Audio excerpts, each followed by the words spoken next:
네, 주안에서 문안드립니다. 오늘은 일부 기독교 교리와 신앙에 관한 기초적인 질문 10개 중 마지막 시간이 되겠습니다. 오늘 다룰 주제는 성경을 왜 하나님의 말씀이라고 하며 왜 유일한 신앙 규범으로 삼는가라는 것입니다.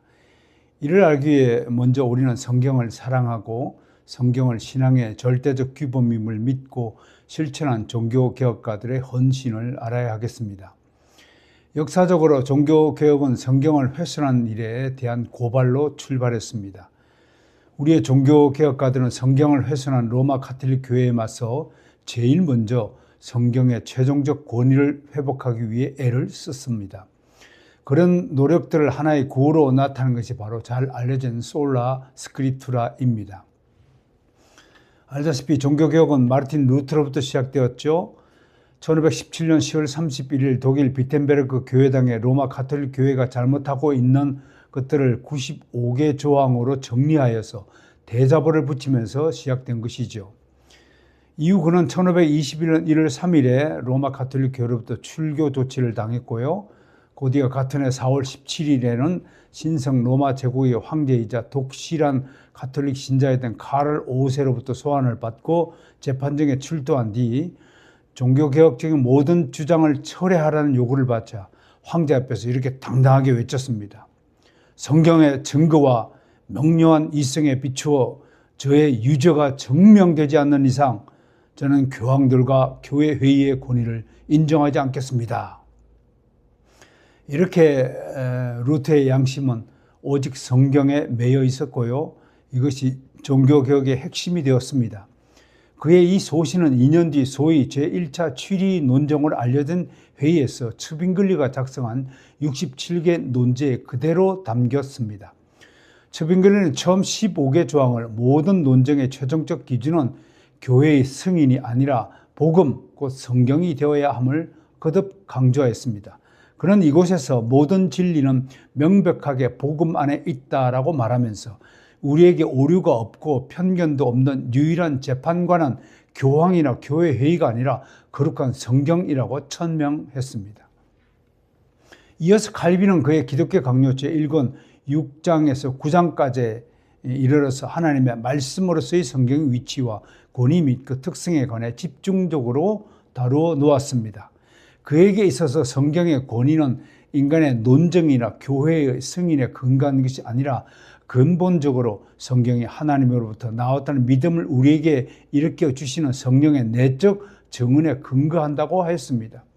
나아가 칼빈은 우리가 진지하게 성경을 공부하면 하나님의 지혜의 경륜이 얼마나 질서정연하고 조화로운지, 그 모든 교리가 얼마나 천상적인지, 모든 부분이 서로 얼마나 아름답게 일치하는지 그 장엄함과 주제의 고상함 등의 경탄을 금할 수 없다라고 소개하였습니다.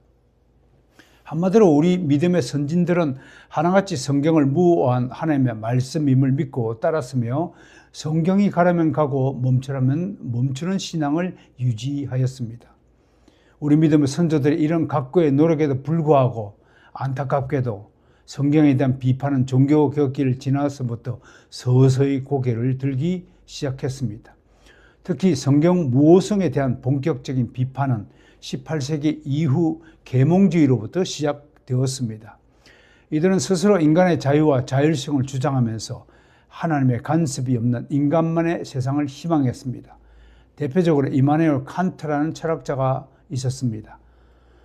그의 순수이성 비판, 실천이성 비판, 판단력 비판 등은 인간 이성의 찬란한 꽃을 피운 작품인과 동시에 철학의 완성이라고 극찬을 받습니다. 그래서 오늘날에도 칸트의 후예들은 그의 사상을 절대시하고 신 없는 삶을 당연시 여깁니다. 여기에 산업혁명으로 과학이 점차 발전했습니다. 사람들은 이제 하나님 대신에 새로운 사상을 추구하기 시작했습니다. 그 여파로 자유평등 박애를 내걸고 반기독교 운동을 공공연하게 표방한 자코뱅당의 프랑스 혁명은 계몽주의가 낳은 최고의 사건이었습니다. 1789년에 일어난 사건이죠. 이 혁명을 성공시킨 일단의 좌파들은 제일 먼저 교회당에 십자가를 끌어내리며 예수를 조롱했습니다. 19세기에 들어서자 이성 중심의 철학과 사상은 더욱 기성을 부렸습니다. 이때 기독교 역사에서 가장 치명적인 가격을 가한 두 인물이 있는데, 한 사람은 진화론의 아버지로 불리는 찰스 다윈이고요. 다른 한 사람은 신은 죽었다라고 일약 무신론자의 대부가 된 니체입니다. 특히 니체는 세상에 진실은 존재하지 않는다, 오직 주관적인 해석만 존재할 뿐이라고 전제하고, 도덕은 허구다, 기존의 가치가 무너지고 새로운 가치가 서기까지 남은 것은 허무주의밖에 없다라고 선언했습니다. 그는 대중을 향해서 서구 기독교 전통을 모두 부셔버려라, 나는 기독교를 부수러 버리는 니체라는 망치다 라고 소리쳤습니다. 알다시피 그는 마지막 수년을 광인으로 살다가 처참한 종말을 맞았다고 전해집니다. 무엇보다 19세기의 반기독교 운동의 선구자는 단연 슬라이마허로부터 시작된 자유주의 신학일 것입니다. 그들은 성경을 학문적으로 연구한다는 것을 구실로 성경에 대한 근본적인 회의와 비판을 제기했습니다. 즉, 성경은 영감으로 기록된 것이 아니고 이방 종교의 영향을 받은 고대 문서들을 이리저리 끌어모아 편집한 것이라는 이른바 편집설이라는 가설을 들고 나왔습니다. 또 독일 종교사회학자로서 계몽주의의 종교 비판을 학문화시킨 장본인으로 평가받는 트렐치라는 사람이 있습니다. 이분은 현재 경험되지 않는 성경의 이적들은 허위다, 따라서 부인해야 한다라고 주장했습니다. 그는 역사상에는 어떤 절대적인 진리가 있을 수 없고 어느 진리이든 재평가를 받아야 한다고 말했습니다. 우리나라에도 비슷한 주장을 하는 사람들이 많이 있습니다.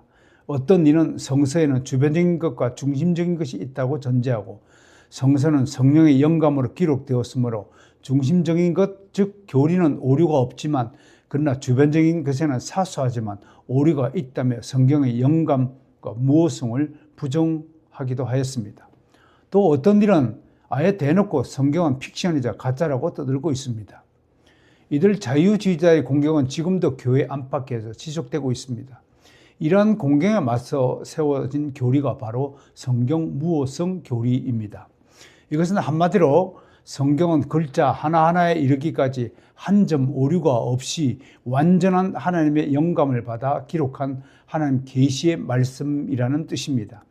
이 교리는 구약 교회에서 비롯된 것이 아닙니다. 과격한 성경 비판에 대한 반동으로 19세기 말에서 20세기 초입에 개혁주의 신학이 경각심을 가지고 만드는 일종의 방어제입니다. 이를 위해서 종교개혁의 칼빈을 비롯한 사람들뿐만 아니라 20초기에 들어서 벤자민 워필드에 이르기까지 여러 변증가의 수고와 땀이 깔려 있습니다. 이분들의 노고를 이어받은 후예들도 가만히 있지 않았습니다. 1978년에는 미국의 보수 신학자들이 시카고 선언을 통해서 성경 무호성을 천명했습니다. 우리나라의 신학자들은 2008년에 140인이 모여서 이른바 서울 선언을 통해서 무호성을 재확인한 바 있습니다. 무엇보다 성경이 하나님의 무한 말씀이라는 사실은 성경 자체가 증언합니다. 먼저 구약 성경을 소개해 보겠습니다. 하나님은 말씀을 기록하라고 하셨습니다. 이 기록에 대한 증언은 구약 성경에 무려 3808회에 해당합니다. 출애굽기 17장 14절, 34장 27절, 민수기 33장 2절 수두룩하게 이런 기록을 찾아볼 수 있습니다. 또 내가 너희에게 명하는 말을 너희는 가감하지 말고 내가 너희에게 명령한 너희 하나님 여호와의 명령을 지키라고 한 모세의 말도 우리는 기억해야 될 것입니다. 특히 시편 기자들은 여호와의 말씀 즉 율법을 완전한 말씀이라고 했습니다. 12편 6절에서 여호와의 말씀은 순결하며 흙 도간에 7번 단련한 은 같도다 했고요. 19편 7절에서 여호와의 율법은 완전하고 증거는 확실하다. 119편 142절에 주의 법은 진리다. 119편 151절에 모든 계명은 진리다 라고 시편 기자는 증언하였습니다. 또 구약 성경 곳곳에 여호와께서 이르시되라는 표현이 수두룩합니다. 이것은 성경이 하나님의 말씀임을 직접적으로 증언합니다. 기타 선지자들도 하나같이 하나님의 말씀이 곧 성경임을 증언하고 있습니다. 사무엘하 23장 2절에는 여호와의 신이 나를 빙자하여 말씀하시며 그 말씀이 내 혀에 있도다라고 선지자가 증언하였고요. 예레미야 선지자는 여호와께서 그 손을 내밀어 내 입에 대시며 내게 이르시되 보라 내가 내 말을 내 입에 두었노라 라고 증언하고 있습니다. 또 아모스 선지자는 여호와께서 말씀하신 적 누가 예언하지 아니하겠느냐라고 3장 8절에서 고백하고 있습니다. 구약성경뿐만 아니라 신약성경도 마찬가지로 성경이 하나님의 말씀임을 증언합니다. 예수님도 구약성경을 하나님의 말씀으로 인정하셨습니다. 마태복음 5장 17절 18절에서 내가 율법이나 선지자나 폐하러 온 줄로 생각하지 말라. 폐하러 온 것이 아니요 완전케 함이라.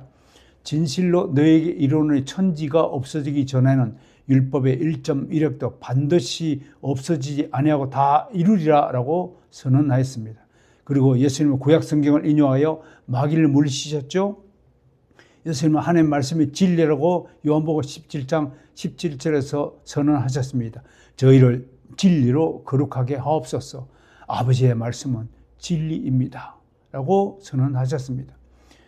예수님은 성경을 응하기 위해서 설교하고 있다는 것을 나사렛 사람들에게 말씀하셨습니다. 마태는 예수님이 성경을 응하게 하기 위하여 병을 고치셨다고까지 진술하였습니다. 보라 우리가 예루살렘을 올라가노니 선지자들로 기록된 모든 것이 인자에게 응하리라.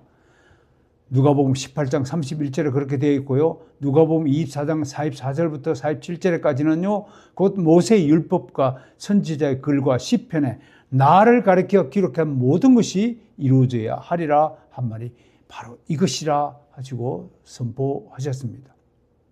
예수님만 그렇게 정언하셨을까요? 사도 바울도 거룩한 기록들이라는 의미로 거룩한 말씀 혹은 거룩한 기록들이라고 언급했습니다.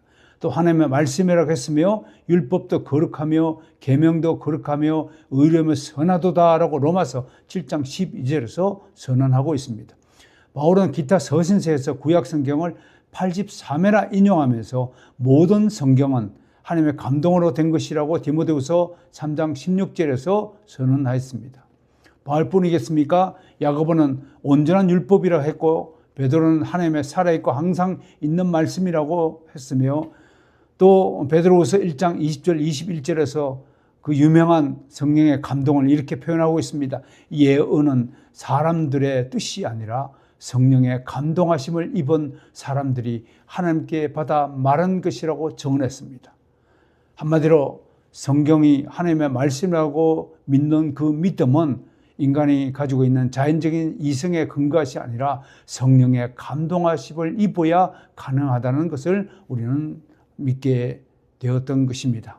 자, 그럼에도 성경의 무엇을 의심한다면 우리는 신발에 묻은 먼지를 털어내고 그에게서 등을 돌릴 것입니다. 영원하신 하나님의 진리의 말씀이 우리에게 주어지심을 믿는다면 이보다 더 큰 영화와 복이 없을 것입니다. 저는 모든 사람이 성경은 하나님의 말씀이라는 사실을 믿어지는 믿음의 선물이 주어지기를 소망합니다. 감사합니다. 다음 시간에 뵙겠습니다.